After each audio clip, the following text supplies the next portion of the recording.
As we know genes have alternate form and those alternate forms को हम लोग क्या बोलते हैं, एलेज बोलते हैं, ठीक है। So this frequency is suppose to be remain fixed and even remain same throughout the generation. ये हम लोगों ने बात किया था, ठीक है। And according to this principle it says that allele frequency is in a randomly mating population are stable and constant and that should be equal to 1। ये पढ़ा था क्या हमने, फ्रॉम जनरेशन टू जनरेशन, याद है क्या? Yes sir. नेक्स्ट हम लोगों ने डिफाइन किया था जीन पूल के बारे में। जीन पूल क्या होती है? जीन पूल क्या होती है, एनीवन?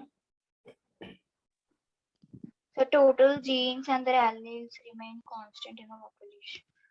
नहीं, जीन पूल क्या होती है? What do you mean by gene pool?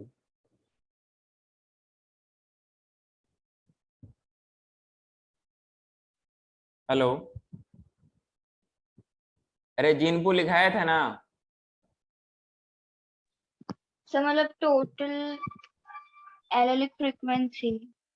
Total genes and their alleles in a population, इसको क्या बोलते हैं? जीन पूल बोलते हैं। क्या बोलते हैं? इसको लिख लीजिए, gene pool.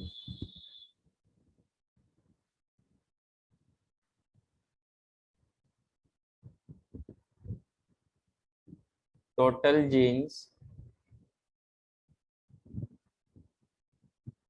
And their alleles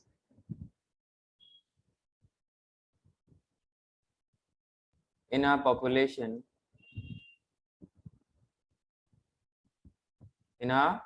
population is called gene pool, okay?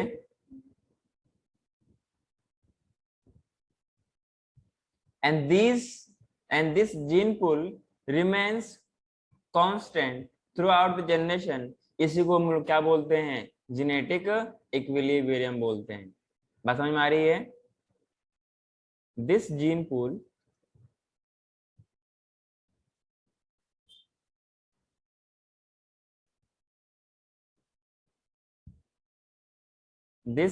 Pool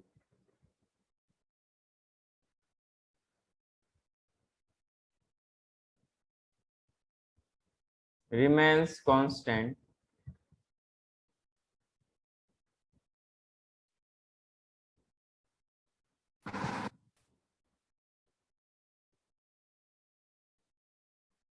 throughout the generation। yes or no? बात समझ में आ रही है? हाँ और सर। इसी को हम लोग क्या बोलते हैं, जेनेटिक इक्विलिब्रियम बोलते हैं। That we call as genetic equilibrium. वैसे आप लोगों ने पढ़ा होगा जेनेटिक्स में, मैम ने पढ़ाया होगा। कुछ बात समझ में आ रही है?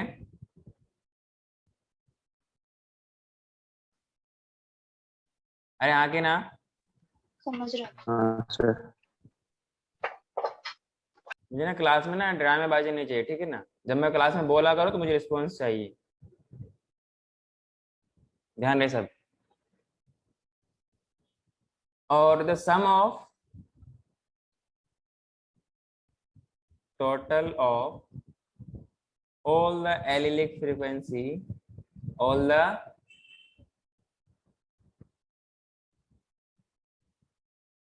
allelic frequencies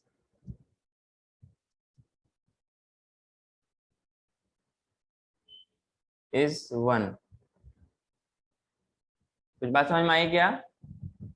मतलब ये हुआ कि हम लोगों ने इसके बारे में दो फ्रीक्वेंसी के बारे में दो हम लोगों ने लेटर लिया था, एक लिया था P, एक लिया था Q, हाँ कि ना? तो P plus Q should be equal to 1। अरे हाँ कि ना? P plus Q should be equal to 1। यहां तक सबको समझ में आ रही है? हाँ। आगे बढ़ो।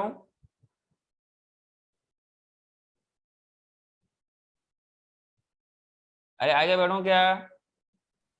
सर जो ऑलरेडी लिखा है वो नहीं लिखना है, ये सब लिख चुके हैं हम बस लोग थोड़ा सा अलग है। क्या? हाँ, जीन पूल का मैंने बोला ना, लिख लिया। जो मैंने स्क्रीन पे लिखा है सर आपके नोट्स में लिखा हुआ है, जो मैंने पढ़ाया था पिछले क्लास में? Yes sir. तो काय के लिए दोबारा दिमाग खा रहा है मेरा?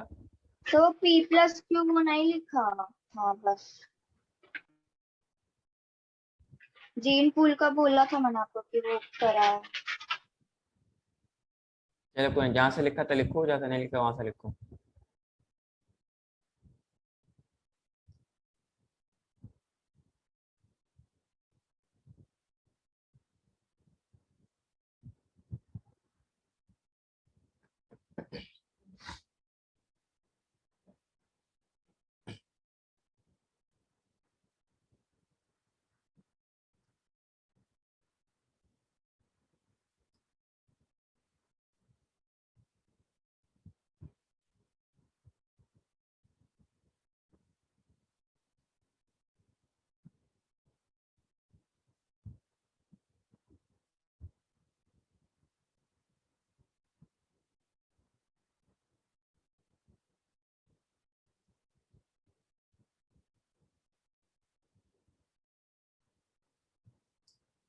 आगे बढ़ो क्या?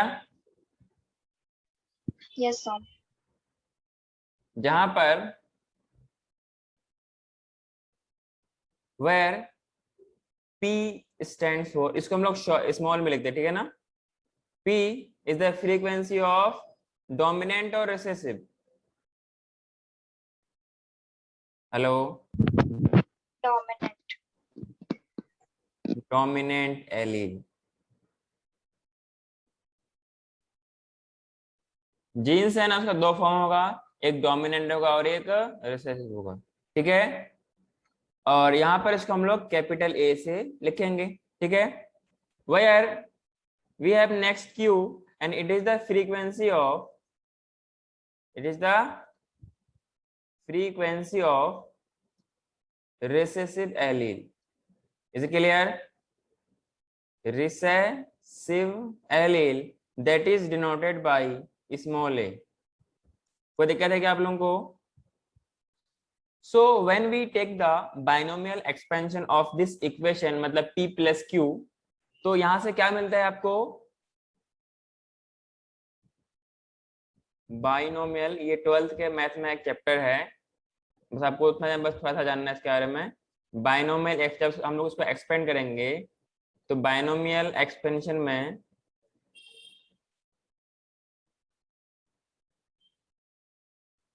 Of this equation means p plus q, P square plus 2PQ plus Q square is equal to p square मतलब बिल्कुल वैसे ही a प्लस बी का होल स्क्वायर की तरह है। जो सिंपल वाला है वो a प्लस बी का होल, वो भी क्या है? एक बाइनोमियल एक्सपेंशन है, 2pq plus q square and this should be equal to 1। यही तो हार्डी विनबर्ग प्रिंसिपल कहता है आपसे, क्या कहता है? कि this should be equal to 1। कुछ बात समझ में आई तुम लोगों को क्या? हेलो? हाँ सर। यहाँ पर जो p स्क्वायर है, where this p square, this p square, it stands for, this p square, it stands for frequency of, dominant. मतलब कौन कौन से? Frequency of individual with genotype. इसका जीनोटाइप क्या हो जाएगा? हेलो? डोमिनेंट एलील ना। हाँ तो उसका जीनोटाइप क्या होगा पूछ रहा हूँ ना।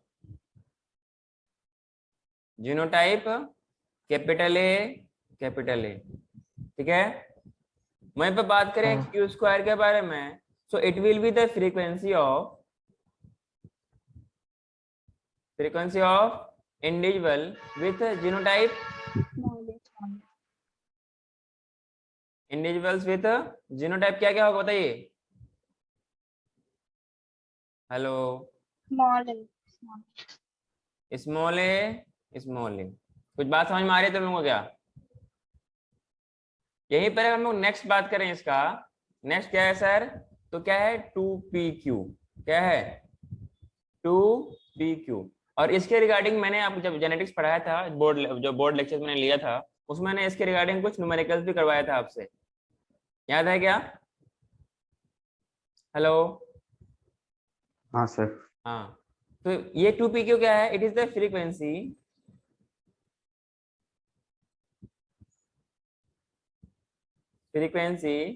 ऑफ इंडिविजुअल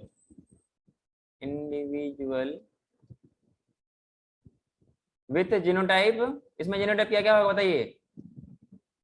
कैपिटल है, स्मॉल है। capital A small a, genotype capital A small a, कोई दिक्कत?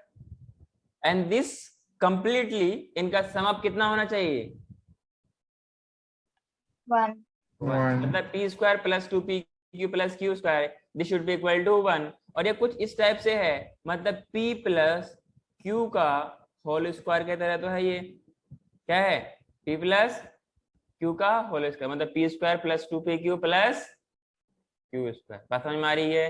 Where p stands for dominant allele and q stands for recessive allele and p and in this condition जहां बात करें p square, it stands for frequency of individual with genotype homozygous, मतलब capital A, where q square is frequency of individual with genotype small means homozygous recessive condition, whereas 2pq it stands for frequency of individual with genotype capital A small a means heterozygous condition। किसी को दिक्कत है क्या? Hello, किसी को No, दिक्कत sir. है? आगे बढ़ो। हाँ सर। जैसे जैसे हम लोग फ्रीक्वेंसी की बात करेंगे, जब हम लोग फ्रीक्वेंसी की हम लोग निकालना चाहेंगे, जब when we want to measure the frequencies, it may be possible that कि जो हमें एक एक्सपेक्टेड वैल्यूज थी उससे आगे पीछे हो सकती है, लेकिन वो कंप्लीट सम अप कितना होना चाहिए? दोनों का पूरा एक तो होमोजाइगस, दो होमोजाइगस और एक हेटेरो, दोनों मिला करके 1 होना चाहिए। तो that it differs from the expected values what we can expected कि हाँ इसमें इतना इस जीन का इतना फ्रीक्वेंसी होना चाहिए और इस एलील का इतना फ्रीक्वेंसी होना चाहिए। जो एक्सपेक्टेड वैल्यूज है और जो हमारे मेजर करने के बाद वैल्यूज आती है, देन दैट डिफरेंस, और उसी को हम लोग किस पे लेते हैं? डायरेक्शन पे लेते हैं, and which indicate that extent of evolutionary changes, मतलब पहले कितनी थी, अब इसकी फ्रीक्वेंसी में कितनी चेंजेस आई है, वो क्या बताएगा? Direction of that extent of evolutionary changes, कि इस ऑर्गेनिज्म में इवोल्यूशन के बेस पे कितना चेंजेस आया है। कोई दिक्कत? जिनकी वजह से क्या होगा, जो जेनेटिक इक्विलिब्रियम था उसमें कुछ डिस्टरबेंस आएगी, मतलब जो जेनेटिक इक्विलिब्रियम था वो किधर ना किधर शिफ्ट होगा। मींस वी कैन से कि the disturbance in genetic equilibrium और द हार्डी-वेनबर्ग प्रिंसिपल, ये किस वजह से हुआ? Due to the change of frequency of allele in a population that results to evolution. कुछ बात समझ में आई क्या? लेकिन नेट कितना रहेगा उसका? इक्वल टू 1 रहेगा। कुछ बात समझ में आई क्या? मान लो क्या हो सकता है चांसेस, मैं आगे बढ़ूं क्या? जैसे मान लो p plus 2pq plus 2pq and plus q square, ये 1 था। अब इनका फ्रीक्वेंसी मान लो कुछ इस तरीके से था कि अगर मैं ले लूं 8 6 और 16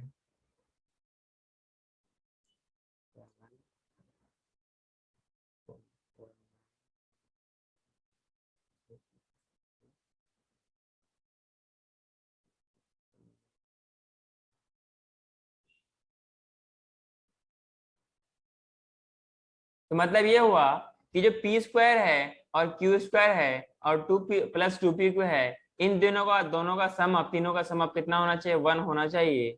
तो कुछ मान लो कि ये 0.49 है, ठीक है? तो मान लो इसकी जो p की जो वैल्यू थी वो कितनी थी? 7 थी।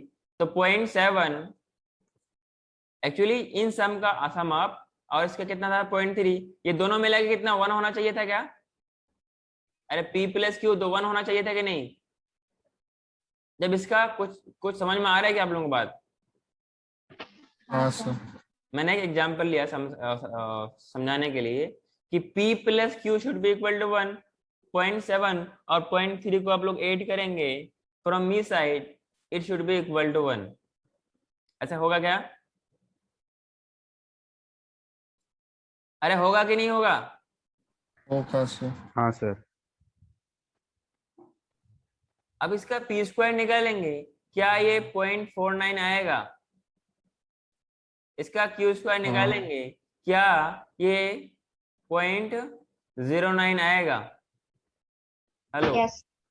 और 2p क्यू निकालेंगे तो कितना आ जाएगा? 7 3 21, मतलब 0.21 इंटू 2, मेरे ख्याल से ये 0.42 आना चाहिए। आएगा? हेलो। Yes. हाँ, तो मतलब ये हुआ कि एक तो हो गया आपके पास 0.42, ये पी क्यू की वैल्यू है, और इनको आप सम अप करेंगे तो आई थिंक ये मिला करके 1 ही आएगा। जोड़ लीजिए 49, हाँ सर। एक इधर दे दिया, एक इधर दे दिया, कितना हो गया 50, और इधर 40, 90 और 10, मतलब 1, तो मिला के कितना हो जाएगा? ये 1 हो जाएगा। कोई दिक्कत? अरे कुछ समझ में आएगा तुम लोगों को? इसमें अगर हम लोग हाँ कुछ सर। चेंजेस ले आते हैं सर, कैसे चेंजेस? अब ये 0.7 था उसकी फ्रीक्वेंसी, ये 0.3 था, अब मैंने क्या कर दिया? 0.6 कर दिया और 0.4 कर दिया। दोनों का सम अब भी तो 1 है क्या? दोनों का सम हाँ। अब भी 1 होगा कि नहीं होगा? मतलब 1.0 होगा। होगा। ठीक है। अब इसका हम अगर पी स्क्वायर निकालेंगे तो कितना हो जाएगा? 0.36 हो जाएगा, और इसका कितना होगा? 0.16 आएगी क्या? 2pq कितनी हो जाएगी? अरे 2pq कितनी हो जाएगी? हेलो। 0.48. हाँ 0.48। तो ऐसे ही आपको वहां पर जब जब आपसे सवाल पूछा जाएगा कि इस जीन की फ्रीक्वेंसी कितना है, हम हो जाएगा। और मैंने शायद आप लोगों को, शायद नहीं, मैंने कंफर्म आपसे सवाल करवाया था सब चीज, अगर याद है तो आपको याद आ रहा होगा हम लोगों ने क्या क्या पढ़ा था। ठीक है। ये 0.48, 0.16, 0.36 जब आप इसको सम अप करेंगे, सर ये इस जो पे हमने क्वेश्चंस नहीं किए थे, मतलब आपने बस बताया था। क्वेश्चंस नहीं किया था। No sir. सर क्वेश्चंस बस मतलब मैम ने करवाया था, तो नहीं, वो मैंने थोड़ा सा इनिशियली हार्ड गया मैंने था। So question regarding gene frequency is, in a population of 100 individuals of MN blood group where पहला ब्लड ग्रुप, मतलब जो कुछ पॉपुलेशन जिनके पास ब्लड ग्रुप क्या है, होमोजाइगस में, वो भी कौन से डोमिनेंट वाले, यहाँ पर क्या है? Capital and 50। रिसेसिव है क्या? एंड रिसेसिव नहीं है, मतलब हम लोग ब्लड ग्रुप ये अलग अलग टाइप के कॉम्बिनेशन पे होती है ना। जैसे एक तो होता है आपके पास एवीओ ब्लड ग्रुप सिस्टम, एक होता है एमएन ब्लड ग्रुप सिस्टम। ठीक है। एक एलील उस ब्लड ग्रुप है, एलील एम है, दूसरा वाला एन है। ठीक है ना? बिल्कुल वो को डोमिनेंस वाला चीज है। तो 50 वाले हैं, 30 वाले हैं, और 20 वाले हैं। सवाल आपसे पूछा सर जाता है 0.5 और 0.3 होगा क्या? क्या 0.5 और 0.3? 3। सबने सॉल्व किया क्या? हाँ सर दिख रहा है। हाँ हाँ, सर। अरे दिखना नहीं है, सॉल्व करना है। हाँ सर, वो सम उसका 1 आना चाहिए और 100 में था तो डिवाइड करेंगे 100 से। हाँ, तो बताइए क्या होगा? 0.5 0.3 0.5. 0.3 0.5 0.3। नो। एनीवन? कोई ऐसा है जो सही करेगा? कोई भी?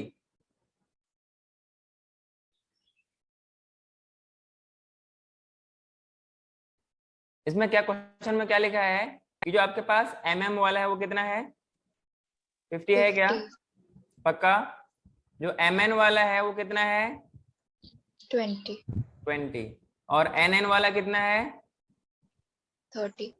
30। अगर यहां से मैं टोटल जीन्स निकालूं, क्या करूं? 100. अरे रुक जा।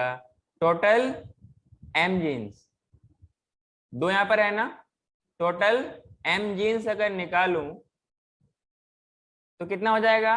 देखो 50 50 इसमें है ना, तो 50 इंटू 2 हो जाएगा क्या? बताइए। अरे होगा कि नहीं होगा?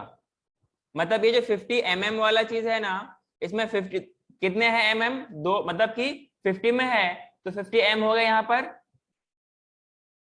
अरे 2 m है तो इसकी एलील, जो जीन का जो एलील्स होगा वो 50 × 2 होगा। हाँ सर। हाँ, तो 50 × 2 हो गया। कुछ m तो यहाँ पर भी है ना, तो यहाँ पर कितना होगा? 20 m होंगे। हेलो, हाँ सर। इन दोनों का सम अप कितना होगा? 120 होगा क्या? तो टोटल m जीन्स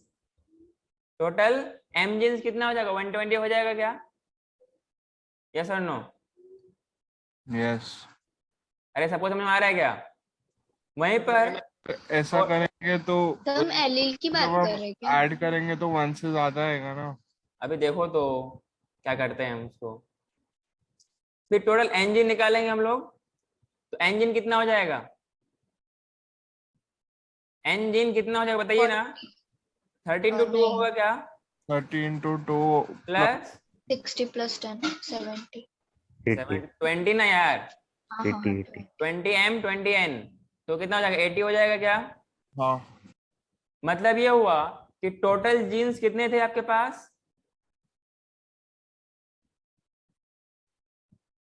100। अरे 200 हो गए ना। अच्छा 200, हाँ सॉरी हाँ, इतना बात सबको समझ में आई तो बताओ। सर। वो हाँ। इंटू 2 किया क्यों किया हमने सर?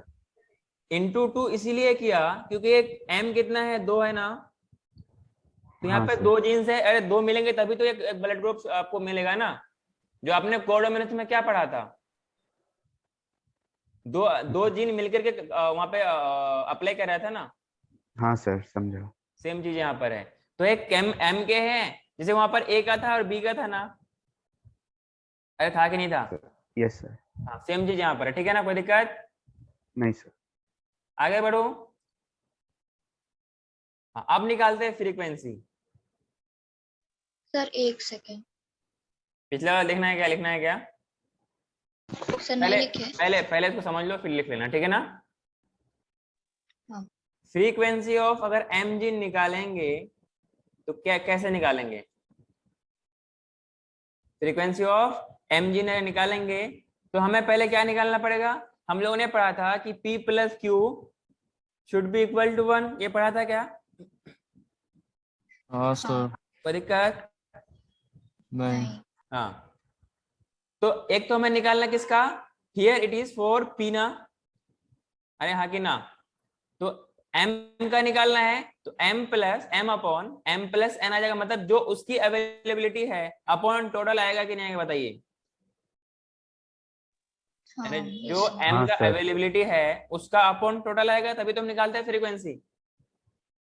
अरे बोलो ना, हाँ। हाँ सर। m कितना है? 200। m है 120, m + n कितना है? 200। जब इसको हम लोग सॉल्व करेंगे कितना आएगा? 0 से 0 गया और कितना हो जाएगा?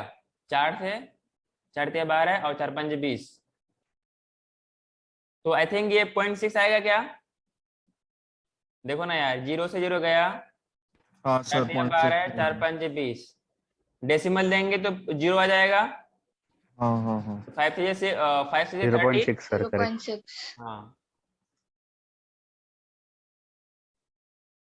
0.6। इसका मतलब देखो, कैलकुलेशन से बचने के लिए इसका मतलब ये है कि जो अगला वाला होगा वो क्या होगा?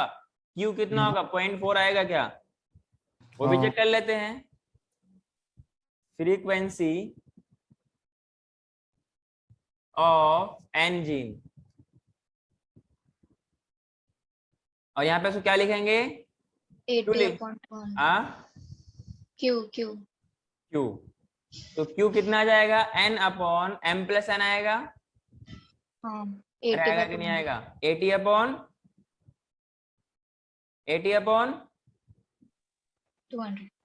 कितना आएगा? बोलो। 0.4। 0.4। ठीक है, जैसा कि हम लोगों ने पढ़ा था कि P + Q should be equal to 1, पढ़ा था क्या? सो हाँ सर। यहाँ पर 0.6 और 0.4 मिला करके 1 आएगा क्या बताइए? Yes sir. कुछ बात समझ में आई तुम लोगों को? Yes sir. समझा। चलिए क्वेश्चन कर लिए, फिर हम लोग नेक्स्ट और करने वाले हैं, ठीक है, जल्दी लिखो।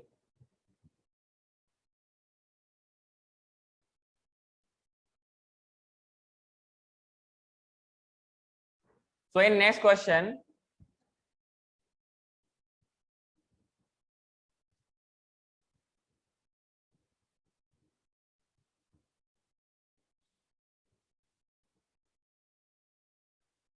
in a random population, frequency of recessive phenotype is 0.09.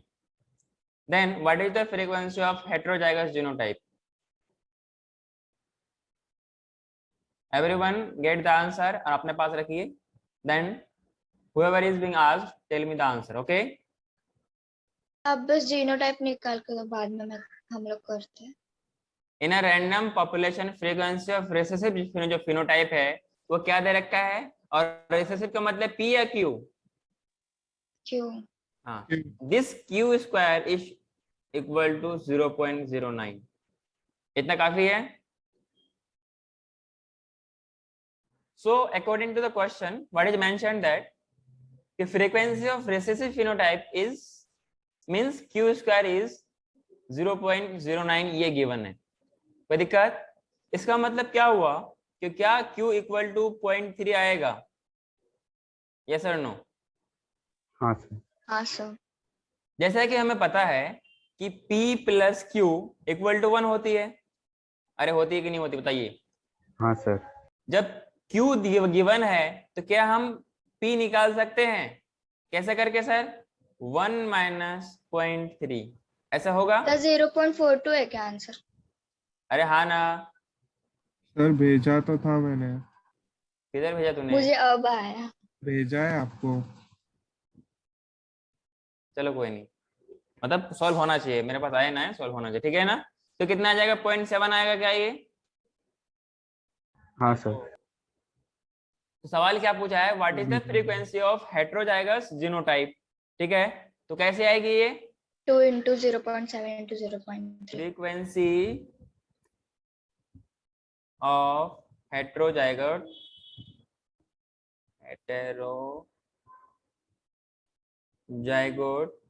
कितना होता है वो? पी स्क्वायर, क्यू स्क्वायर या 2p को क्या आता है बताइए? 2PQ। 2PQ. आर्यन समझ में आ रहा है तुम्हें? Yes sir. 2pq सबकी तो वैल्यू मैंने पुट कर पहले दो. गलती से 0.03 ले लिया था। इसकी 0 वैल्यू पुट करो. 2 इंटू 0.7 इंटू 0.3. 7 से 21, 21 इंटू 2 42. अरे होगा कि नहीं बताइए? तो हाँ सर। 0.42 आएगा क्या? जब इसको आप परसेंट में कन्वर्ट करेंगे तो क्या ये 42 में 42% आएगा, हाँ कि ना? तो हेटेरोजाइगस जो परसेंटेज आएगी, जो फ्रीक्वेंसी की जो परसेंटेज आएगी, तो कितनी आएगी? 42% आएगी. मेरी बात समझ में आई क्या? हाँ सर। कोई दिक्कत?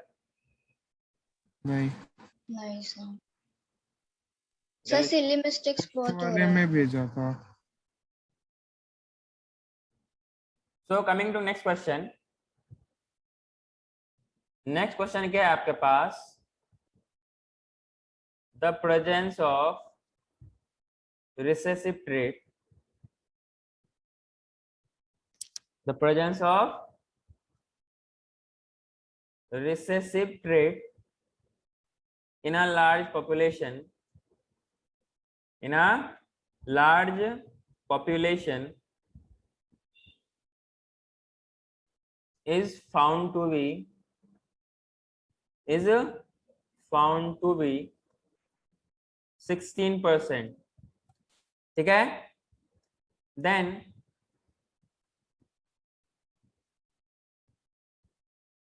frequency of dominant trait in that population, in that population.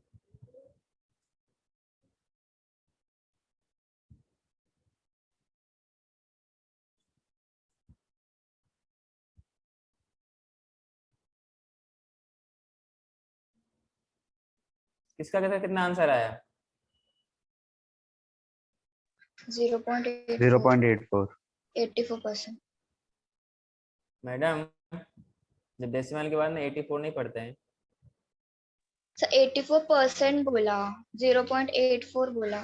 Okay okay, option में दे रखा है 0.84, 0.42, 0.56, 0.96। 0.84. समर तुम्हारा? आ रहा नहीं है सर मुझे, हाँ, आ रहा नहीं है। नहीं आ रहा है। नहीं भूमिका तुम्हारा? सर मेरा भी नहीं आया। या समझ में ही नहीं आया? तो दोनों में से जिसका आंसर है कौन समझाएगा इसको? समय. समझाओ। सर हमें गिवन है क्यू स्क्वायर गिवन है हमें, तो 16% का अगर ये करेंगे तो 0.16 होगा. एंड अगर उसका स्क्वायर रूट निकालेंगे तो 0.4, मतलब q is equal to 0.4 and then p will be 0.6, मतलब 1 माइनस 0.4 करेंगे तो. एंड देन उसका स्क्वायर मतलब p स्क्वायर निकालेंगे, सो 0.6 का स्क्वायर 0.36 एंड देन 2p³ का भी वैल्यू निकालेंगे, उसमें ऐड कर देंगे. 2 पे कितना आएगा? सर। 0. हाँ सर, कुछ बोल रहे हो क्या आप? सर मैंने कुछ अलग ही दिमाग लगाया सर। क्या दिमाग लगाया? सर वो आपने पिछले क्वेश्चन में कराया था ना कि हम लोग को वो 0.16 आया तो हम लोग 16% में करेंगे। सर तो मैंने क्या किया कि ये 16% को लेके 0.16 ले लिया उसको। सर तो 0.16 को लेके मतलब 0.16 plus p is equal to 1 कर दिया तो भी 0.84 आ गया। वो वो भी ठीक गलत है? वो भी हाँ। ठीक है। हाँ सर। पर ये वाला ज्यादा ऐसा करना है तो मतलब सीधा 100 माइनस 16 ही कर दो ना, सारे रिसेसिव ही बचेंगे, सॉरी डोमिनेट जाएंगे। उसमें उसमें दो ही तो होगा, चाहे तो रिसेसिव होगा या डोमिनेंट होगा, हाँ कि ना? अब जो कॉम्बिनेशन में आएगा तो दोनों से जाएगा ना, एक अकेला तो थोड़ा ना जाएगा। बात समझ में आ रही है? आ तो रहा है ना ये 48% हेटेरोजाइगस, ये होमोजाइगस, ये होमोजाइगस। हाँ जी। सर मैंने जो आपको बोला वो हमेशा करेक्ट होगा क्या? क्या हुआ? सर मैंने जो आपको बोला वो करेक्ट होगा क्या? अच्छा, जरूरी नहीं कि आपको ऑप्शन आपके हिसाब से मिले, ठीक है? तो बेसिक ये रहेगा कि आप अपना बेसिक रूल्स, बेसिक तरीका फॉलो करें, ठीक है? तो आ रही है? ऑप्शन में 0.48 है क्या? नहीं ना। 0.48 क्यों आएगा? वो तो हेटेरोजाइगस कंडीशन है, लेकिन उसमें भी तो डोमिनेंट एलील है। हेलो, डोमिनेंट एलील उसमें भी है ना, तो वो तो ऐड, उसमें ऐड होएगा। अभी मैंने बात किया था ना कि 50 mm था, 0.48 प्लस 0.36. तो 50 m इंटू 2 हमने किया था। अरे किया था कि नहीं? तो हाँ जितना सर. यहाँ पे कैपिटल का है उतना स्मॉल का है। कुछ बात समझ में आई क्या? हाँ सर. हाँ. अरे 48 प्लस 36 को ऐड करो कितना आएगा? 84 आएगा। 8 6 14 और बचे 1 और कितना हो गया? 4 3 7 और 1 8, 0.84 आया क्या? समझ में आया? तुम्हें आया? हाँ सर आ गया। तो इसका सॉल्यूशन क्या हो जाएगा?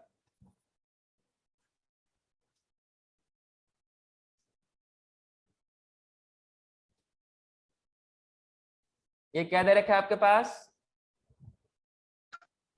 Q square. स्क्वायर है ये? हाँ. Percentage. Frequency of recessive rate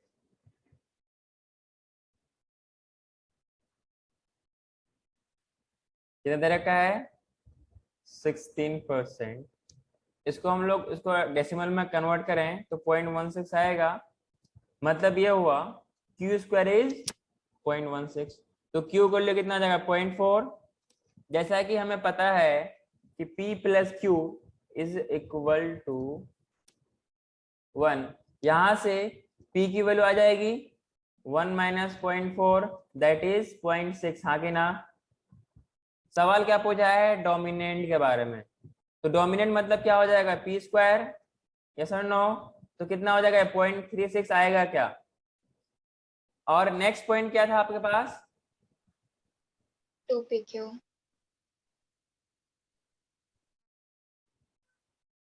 तो इधर ले लिया ना, चलो यहीं पर कर देता हूँ। क्या था वहां पर कि एक हेटेरोजाइगस कंडीशन यहाँ पर भी था, जहां पर आपके पास क्या है, अरे डोमिनेंट एलील होगा ना, डोमिनेंट रेट अवेलेबल है क्या? तो 2 इंटू होगा इंटू 0.4 इंटू 0.6, ये 0.48 आ जाएगा क्या? हेलो, सो डोमिनेंट रेट कितना हो जाएगा? सबका सम अप होएगा क्या? 84। Correct sir, correct.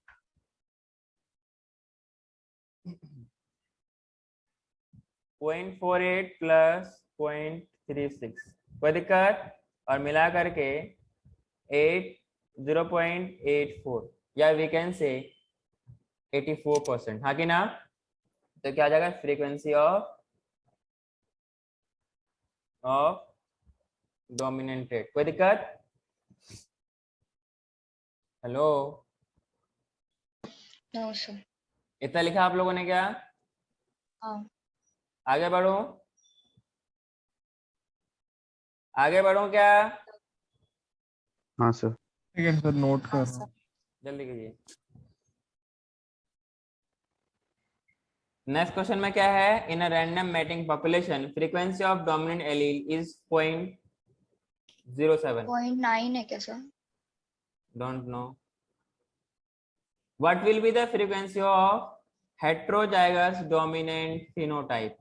Sir homozygous लिखा है आपने, हाँ क्वेश्चन में आपने होमोजाइगस डोमिनेंट फिनोटाइप लिखा है। हाँ, तो होमोजाइगस से लिखा हूं तो। सर आप हेट्रो क्यों बोल रहे हो? कब मैंने बोला हेटेरो? मैंने दोबारा क्वेश्चन रिपीट कर रहा हूं। In a random mating population frequency of dominant allele is 0.7, ठीक है, 0.7। What will be the frequency of homozygous dominant phenotype? ठीक है, जल्दी बताइए। अच्छा, इससे पहले वाले क्वेश्चन में यहाँ सवाल क्या, डोमिनेंट फ्रीक्वेंसी ऑफ डोमिनेंट पूछा है ना, तो इसमें होमोजाइगस भी आ रहा है और हेटेरोजाइगस भी आ रहा है। यार समझ में कुछ आ रहा है आप लोगों को क्या? हाँ सर। अरे बोलो ना है, देखो यहाँ पर क्या है, दोनों चीज आ रही है यहाँ पर। हाँ मतलब ये हेटेरोजाइगस वाला डोमिनेंट है, और ये वाला क्या है, यहाँ पे मैं लिख देता हूँ, होमोजाइगस डोमिनेंट, होमोजाइगस, डोमिनेंट, और ये वाला हेट्रोजाइगस डोमिनेंट। हेटेरोजाइगस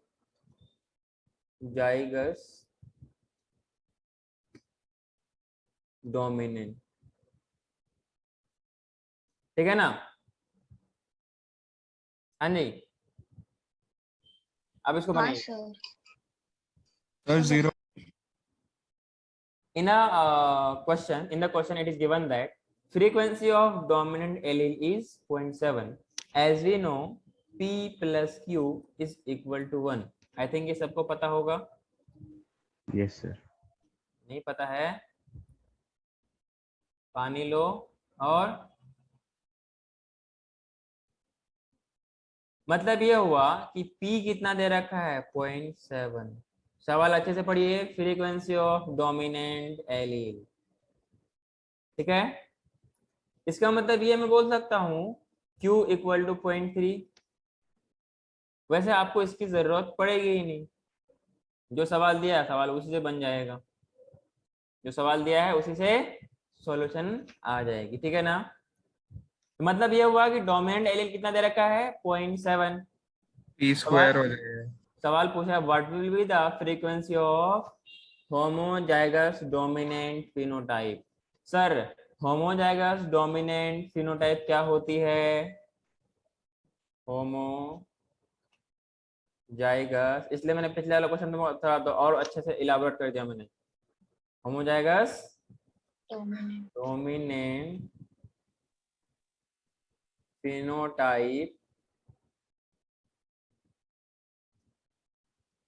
क्या होता है, p स्क्वायर होता है क्या, and this should be equal to 0.7 का square, and it means that it is 0.49. कुछ बात समझ में आई क्या तुम लोगों को? हाँ सर। हेलो, हाँ सर मैंने वो 0.3 का स्क्वायर निकाल दिया था सर। 0.3 का स्क्वायर मैंने क्यों होगा, वो तो है रिसेसिव कंडीशन है, रिसेसिव का फ्रीक्वेंसी, रिसेसिव एलील का फ्रीक्वेंसी, ठीक है ना। तो मैं एक पॉइंट यहाँ तक सबको समझ में आ गया क्या? हाँ सर। एक पॉइंट मैं आपको और एक्सप्लेन कर देता हूँ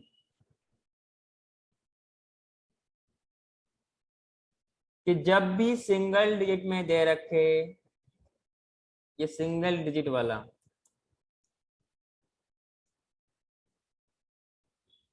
ये कुछ भी सिंगल डिजिट वाला दे रखा है, इसका मतलब वो किसी इंडिविजुअल दे रखा है, चाहे तो पी या क्यू के बारे में कह रहा है, पी और क्यू, बस समझ में आ रही है। जब भी डबल डिजिट में आएगा,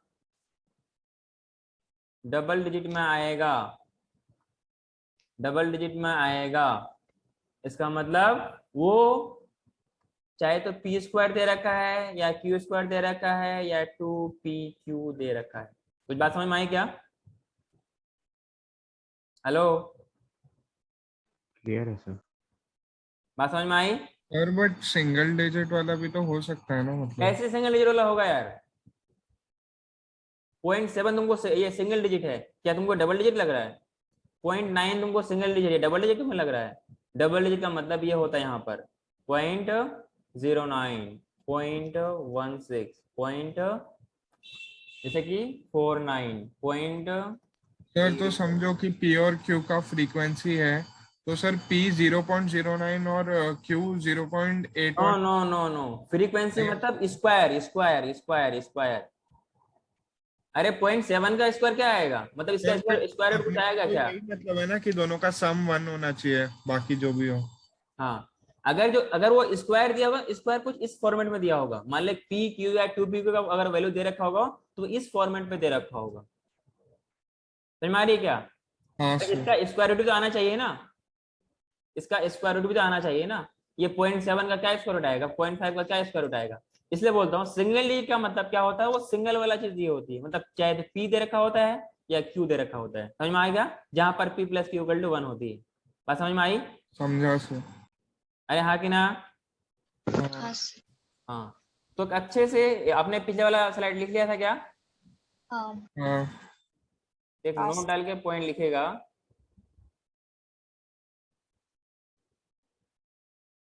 नोट डाल के पॉइंट लिखेगा, ठीक है? क्या लिखना है नोट डाल के point?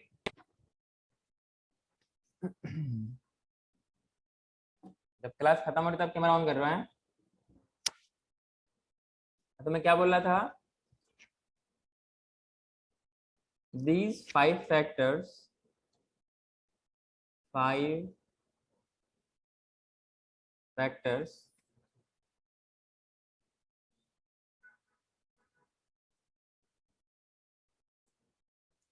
are known to affect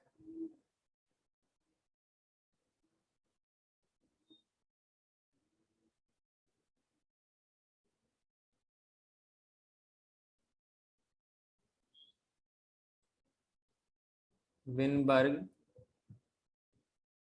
principle, or we can say equilibrium. These are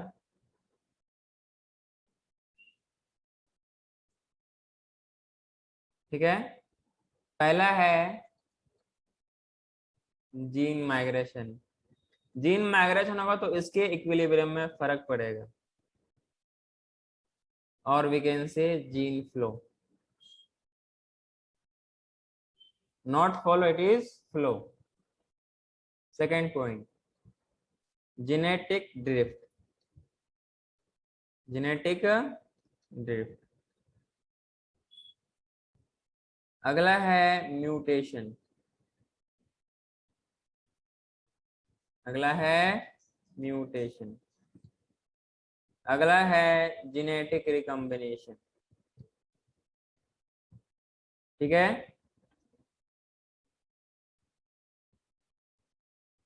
पांचवा है नेचुरल सिलेक्शन,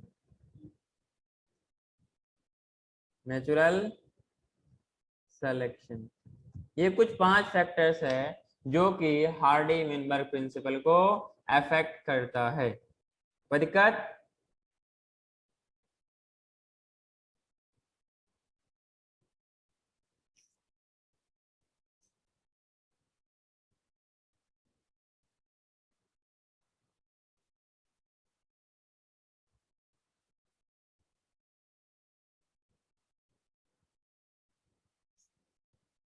नेक्स्ट टॉपिक लिखिए,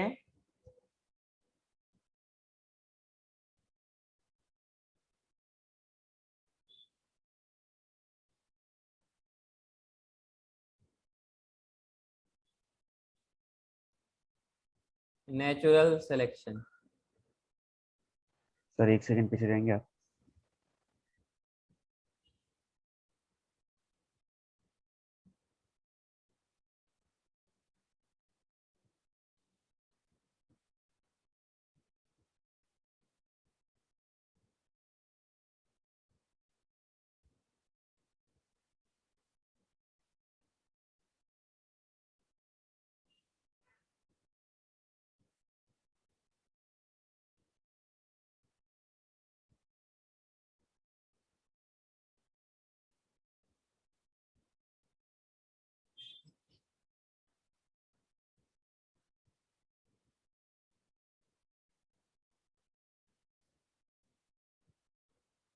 क्या यार, इतने में तो पूरा लेक्चर ऐसे में खत्म कर देना। हाँ सर। अब हाँ कर रहे हो? Natural selection. सर अगर रिसेसिव फिनोटाइप पूछा तो फिर हम लोग टू पे क्यू को नहीं काउंट करेंगे ना, हाँ, तो क्योंकि वो एक्सप्रेस ही अरे नहीं तो होगा। फिनोटाइप मतलब पीपी भी होगा ना, ए भी होगा, कैपिटल पे, स्मॉल ए स्मॉल ए। फिनोटाइप मतलब क्या होता है? उसका एक्सप्रेशन, जीनोटाइप का एक्सप्रेशन। हाँ वो होगा, बट मैं टू पे क्यू की बात कर रही हूँ। टू पी उसमें लिखेगा हेटेरोजाइगस। अगर सिर्फ लिखा है डोमिनेंट तो दोनों आ जाएगा, सिर्फ लिखा है रिसेसिव तो दोनों आएगा। बात समझ में आ रही है? सर बट अगर फिनोटाइप पूछा तो हम ये नहीं काउंट कर सकते ना, क्या? टू पे क्यू को रिसेसिव का। हाँ, सर क्योंकि वो डोमिनेंट शो करेगा ना फिनोटाइप, मतलब जहां अपीयरेंस तो पर डोमिनेंट है वहां पर डोमिनेंट बताएगा, जहां पर रिसेसिव है वहां पर रिसेसिव बताएगा। जहां पर उसको दोनों लेना हो तो बोल देगा सिर्फ और सिर्फ डोमिनेंट बोल देगा, ठीक है। होमोजाइगस डोमिनेंट, होमोजाइगस रिसेसिव, या सिर्फ डोमिनेंट या सिर्फ रिसेसिव, तो दोनों चीजें आ जाएगी वहां पर। क्योंकि टू पी क्यू में रिसेसिव भी है, टू पी क्यू में डोमिनेंट भी है। अगर आपसे पूछा जाए सिर्फ और सिर्फ रिसेसिव, तो रिसेसिव वाला भी आएगा और हेटेरोजाइगस कंडीशन वाला भी आएगा। सर फिर रिसेसिव फिनोटाइप में भी आएगा दोनों। अरे हाँ ना। सर कैसे आएगा? क्यों नहीं वो आएगा? तो सर बोलिए। क्योंकि वो तो डोमिनेंट शो करेगा ना, फिनोटाइप पी शो करेगा ना हेटेरोजाइगस